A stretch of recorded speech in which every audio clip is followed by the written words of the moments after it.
All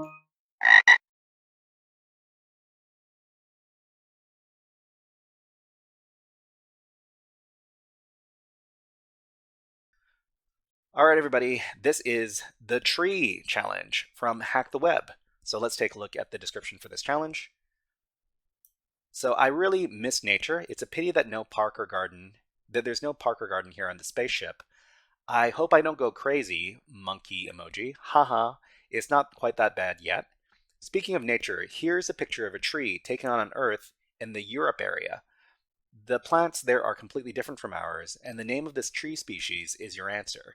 So you're given a picture of a tree, and what you need to figure out is what kind of tree this is, and that's going to be the answer. So we're dealing with more Google reverse image searching for this challenge. Let's talk about it. In this challenge, we're told to identify a tree species, and we're given a picture of a tree. So what we can do here is we can do some reverse image search. So if we don't know much about trees, the easiest way to identify this tree is by using reverse image search, and I'll demonstrate how to do that.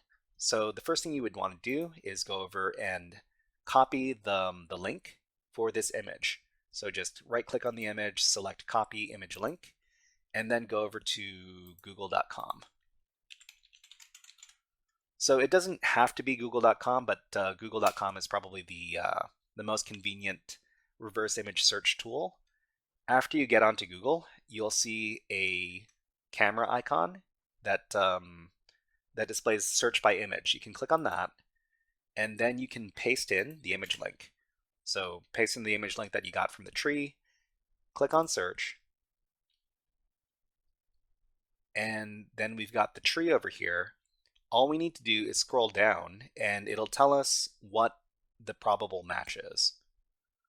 So it says the image features a horse chestnut tree located along a street. Okay, so Google, or the Google reverse image search, tells us that this is a horse chestnut tree. So one thing we could do to verify whether or not this is actually the tree in question is to do a little search of our own, looking for horse chestnut tree. So just copy this, go over to Google again, or whatever website you want to use. Horse chestnut tree, search for that, and then look at the images.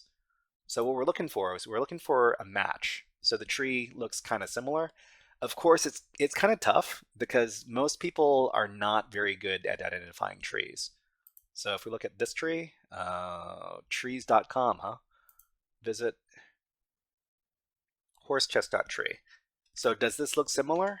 One tree looks about the same as any other tree to me, but I'll trust the AI in this case, and we'll go back to the challenge, and we'll give the answer horse chestnut tree, or horse chestnut. That's the species. Okay, horse chestnut is wrong. Or is it horse chestnut tree?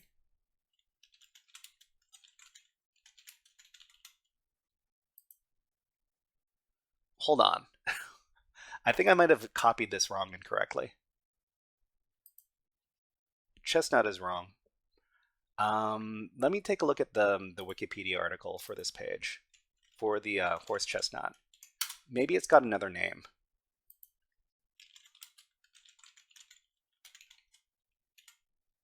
Okay, so genus of flowering plants. Okay, so the common names are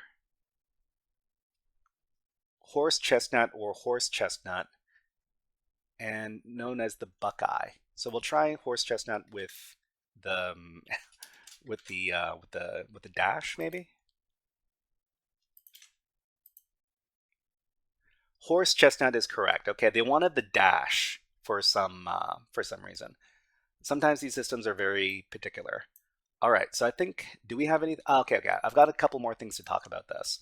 So we don't know much about trees. The easiest way to identify the tree is by using reverse image search. We get the answer and a few facts about the tree. If we wanted to confirm, we could look for more pictures of this tree to compare with. So one thing that we need to understand is that if we want to identify plants, animals, or geographic locations, we can take a picture of whatever we want to identify, and we can put it in the reverse image search, and we might be able to identify what the animal, the plant, or the fruit, or whatever it is. It's a very handy dandy way to look stuff up.